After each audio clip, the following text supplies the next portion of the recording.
In this GX special interview, former Secretary of Defense Robert Gates discusses leadership, sacrifice, and the National Guard's role in Iraq and Afghanistan.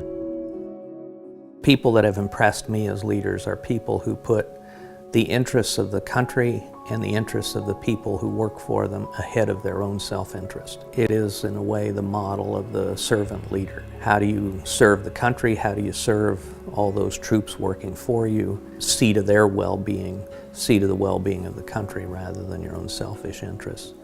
A leader who has moral authority persuades people to follow, inspires people to follow, because they know it's the right thing, because they have confidence in that leader. The people who are the most blustery, the people who are hardest to work for in many respects, are not those that I put in the forefront of leaders. I would say that of all the presidents that I worked for, at one time or another, put the national interest above their own specific political interest.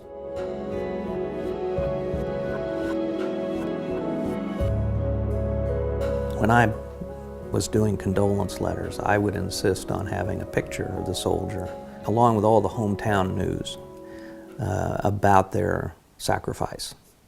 And so I got to read not only what their parents said, but what their preachers said, and what their coaches said, what their teachers or Boy Scout leaders and so on said about them.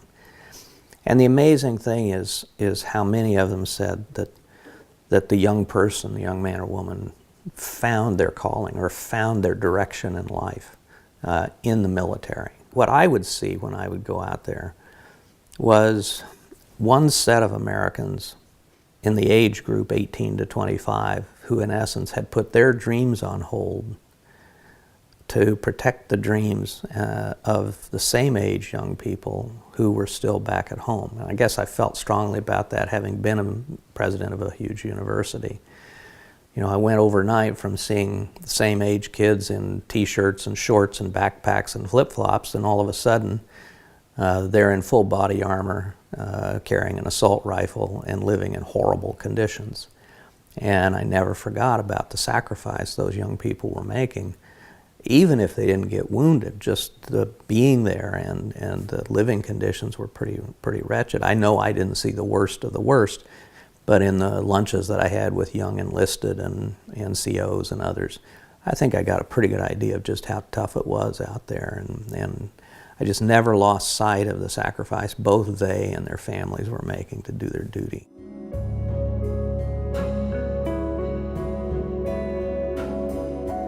But the Guard has played an absolutely critical role, particularly in Iraq. And frankly, I was worried about the Guard, enough so that in my initial interview with President Bush, it was one of the half dozen issues I raised with him, and I said, you know, I feel like we've pulled a bait and switch on the Guard, that they had signed up, you know, to train during the summer, to spend time each month, be called up for local disasters, or in the event of a national emergency. And what had happened was that we had turned the Guard into an operational force in a way that they, nor their families, nor their employers ever counted on, that they would be gone, absent a huge national crisis, that they would be gone for a year or 15 months.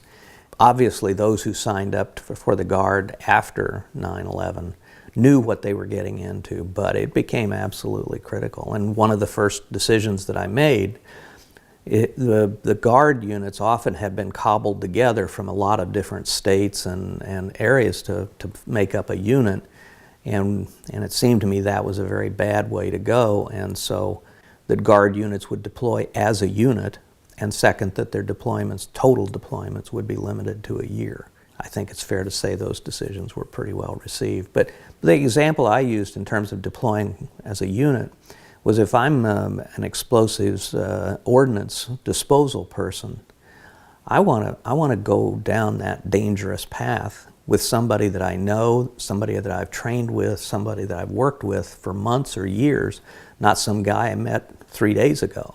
The people in uniform need to see their leadership, and they need to get a sense of whether that leader has a passion for them and their mission and for their well-being.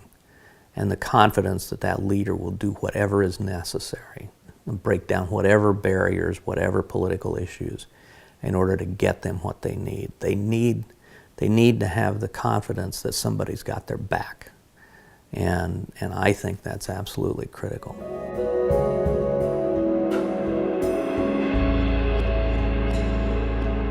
Well, first of all, on the issues, there really weren't that many differences, which made it easier for me. With the signing of the Strategic Framework Agreement with the Iraqis, President Bush really laid out the path out of Iraq, and it really fell to President Obama to decide on some of the specific deadlines within that framework, but the overall framework had been laid, and we knew we were coming out in December of 2011. Similarly, in Afghanistan, toward the end, as we were beginning to draw down in Iraq, we began to have the forces available to shift more troops to Afghanistan, and that's the direction President Bush was headed, clearly the direction that President Obama took up. In dealing with Russia and China, the others, the terrorism, there was just a lot of continuity between the two. Stylistically, there were a couple of things that were different for me. One is that I was only 3 years older than President Bush, but I was 20 years older than President Obama. And a lot of the people in senior staff positions around the White House had been in high school or in college when I was Director of Central Intelligence. So I was sort of the geezer in the administration, and my nickname down at the White House was Yoda. And so dealing with all these young people, and their experiences were just very different than mine. My whole outlook was shaped by the Cold War, and I would say by bipartisanship in foreign policy and national security. They'd had a very different experience. But the presidents were both very generous and very easy for me to work with.